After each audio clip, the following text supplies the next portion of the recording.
You're almost about to listen to, I hope, Improvisations to Go, a special holiday edition.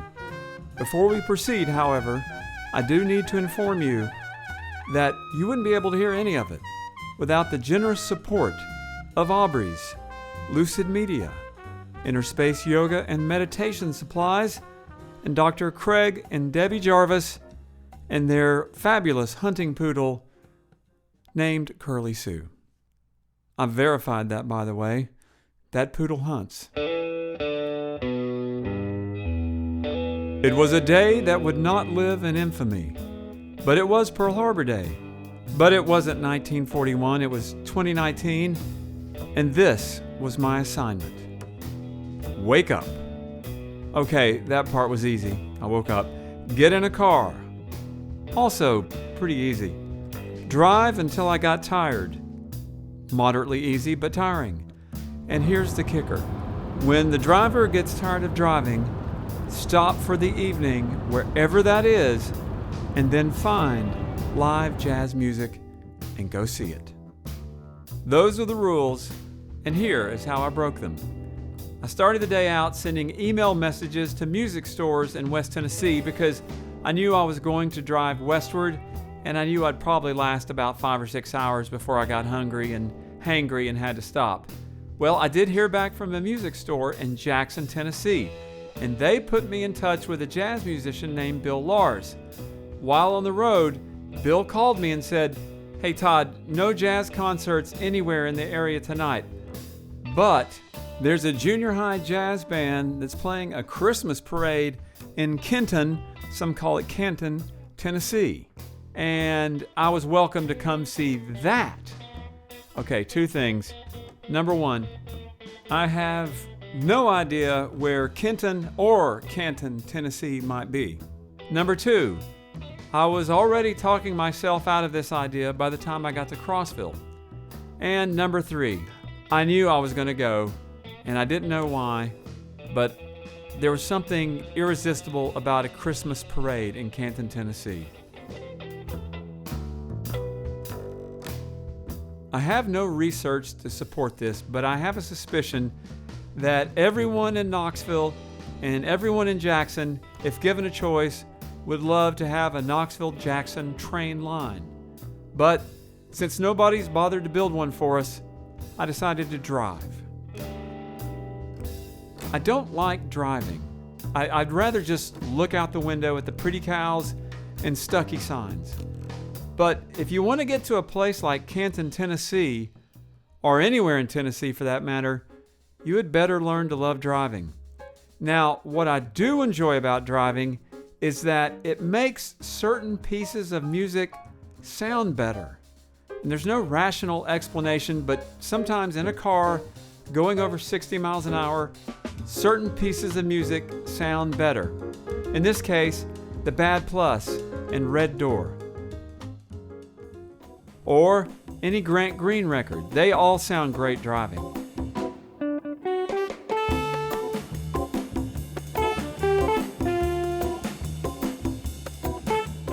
Those work really great in a car, especially in the summer. Bonus points if the windows are open.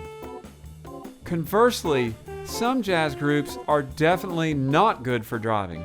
For example, Sun Ra. For example, the Art Ensemble of Chicago. Unless, of course, you're talking about Charlie M. Now, that song is great for driving, so every rule needs an exclusion, and there you go. I popped in Charlie M. and booked it to Canton, Tennessee. One of the most sacred rules of Improvisations to Go is no hotels, no exceptions. Unless, of course, you're really tired and you just want to get a nice room with a big bed. So I checked into the old, I'm not going to name it, unless they want to sponsor this podcast, but it's famous and it's not that expensive. I checked in, they put me in room 420. I don't know. That just kind of happens to me. And also, they had Christmas music in the lobby, and it was Christmas jazz music in the lobby. So I knew things were just going to work out. From Hotel X in Jackson to Kenton, Tennessee, it's about a 70-minute drive, rather flat, and I would not say uninspiring, but it was dark, I couldn't see much, and I was wondering, what does Kenton, Tennessee have to offer? It's about 2 square miles. That's maybe 1% of that is water, so that's kind of exciting. It's the home of Rags Faircloth, a Major League Baseball player who only pitched 2 games, and he lost both of them and retired very quickly with an ERA of 9. I do not ridicule that because I was kicked off my pitching position in Little League, so I got nothing on Rags Faircloth. But Kenton, Tennessee is the home of the white squirrel. Only 4 counties in the United States have white squirrels, but how many of them have the White Squirrel Festival? That's right, Kenton, Tennessee, home of the White Squirrel Festival, usually on the 4th of July weekend. I was sorry to miss that. Maybe I'll make a trip back because, to be honest, I did not see one of the alleged 200 white squirrels in Kenton, though I certainly look for them, cute as they might have been.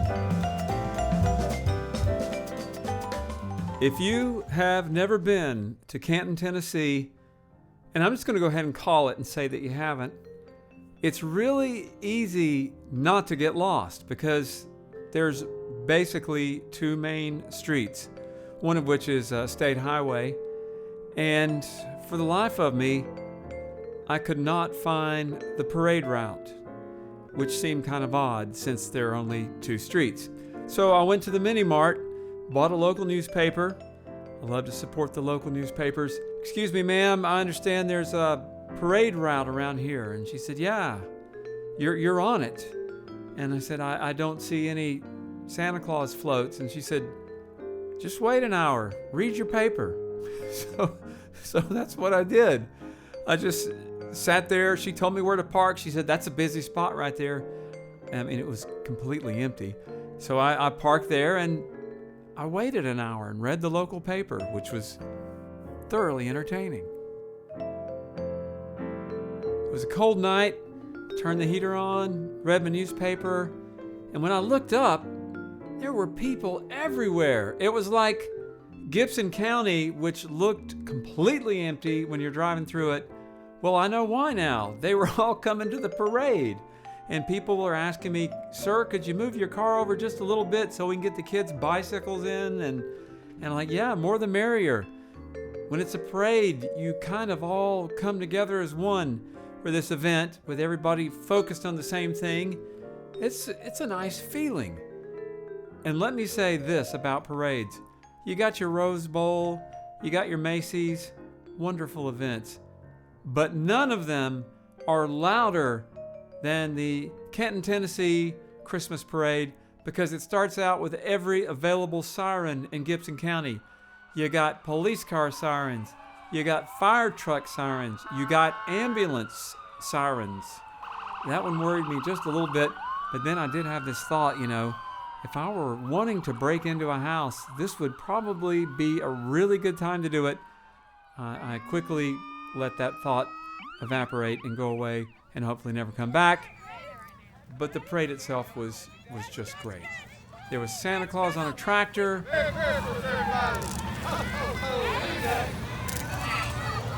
Merry Christmas! Hey girl, how are you, Miss Harlan?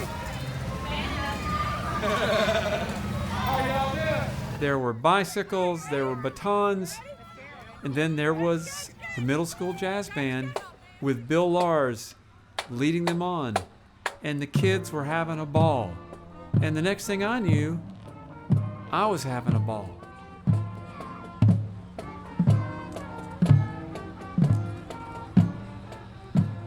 Much more fun than the fun I would have had or not had just sitting in the hotel room watching repeats of The Love Boat. Like everybody else there, I followed their lead and I stayed until the last siren had blasted, the last kid had ridden his bicycle with a flag, The last piece of candy had been thrown. And I went over to the flea market up the street, bought some Christmas gifts, and I actually started really feeling that spirit. The one that doesn't always come every year. But there it was, in Kenton, Tennessee, at the Christmas flea market.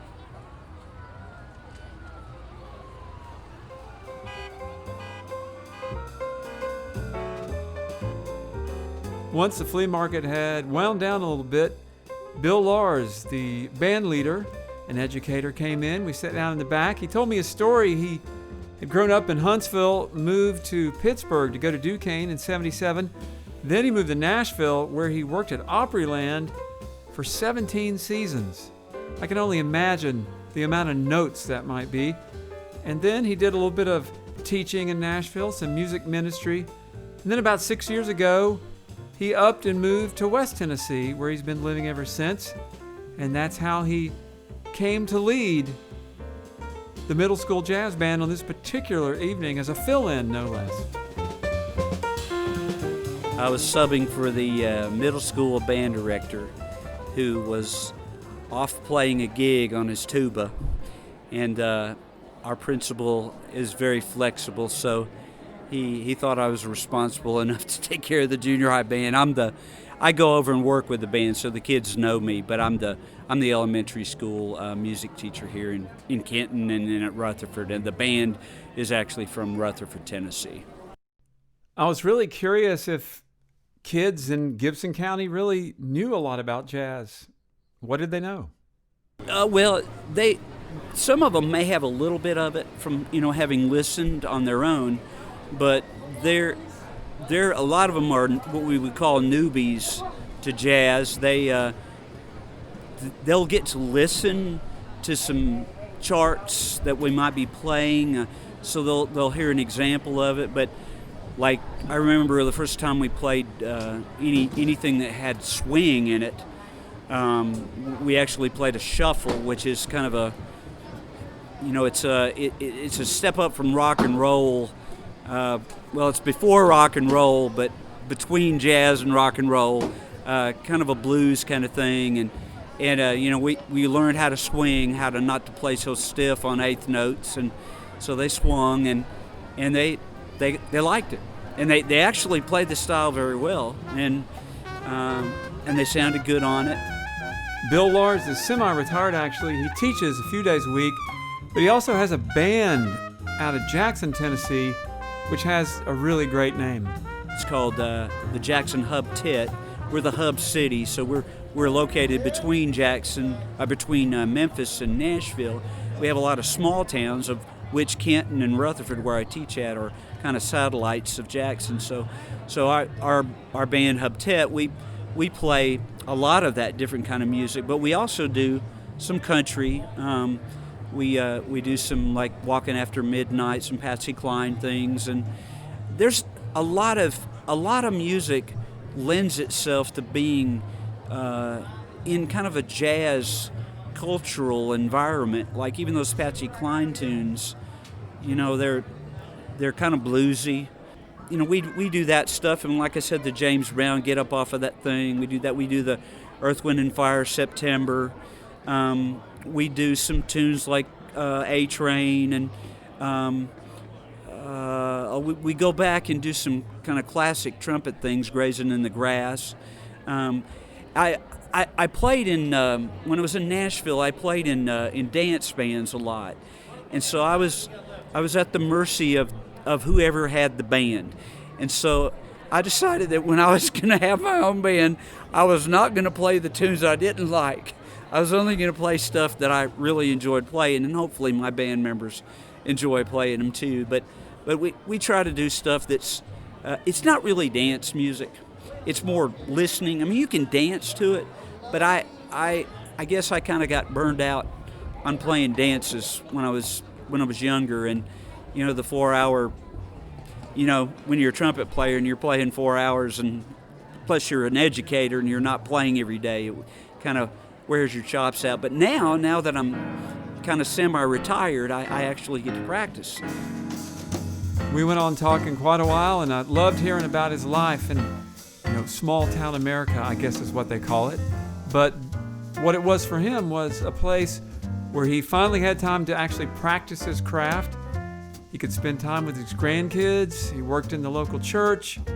He had a very, very full existence that maybe he wouldn't have had chasing that sort of music business dream. And this is something that I know a lot of musicians are pondering right now, here in 2020, when the gigs are dried up and teaching in one way has become a lifeline for a lot of these great musicians.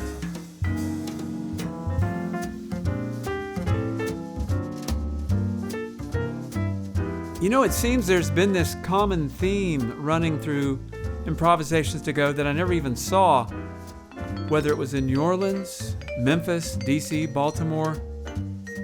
The teachers really actually keep it all going.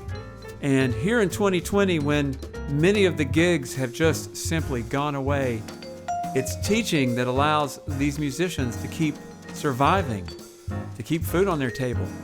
In the meantime, by teaching, they're keeping the actual music alive for the next generation. And the next generation will make sure the next generation hears it. And this will go on for hundreds, maybe thousands of years. So what better gift could you have here in the holiday season than the gift of music brought to you by the teachers?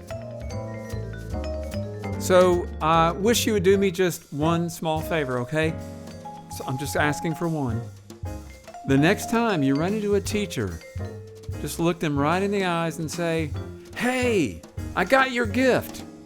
Thank you." It's okay if they don't know what the heck you're talking about. Thanks for listening.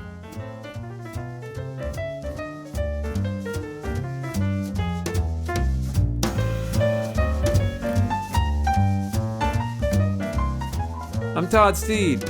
Improvisations to Go is a production of WUOT. Thanks to our glorious sponsors, Aubrey's, Lucid Media, Interspace Yoga and Meditation Supplies, and our good friends Dr. Craig and Debbie Jarvis. Happy holidays, peace on earth, goodwill towards everybody.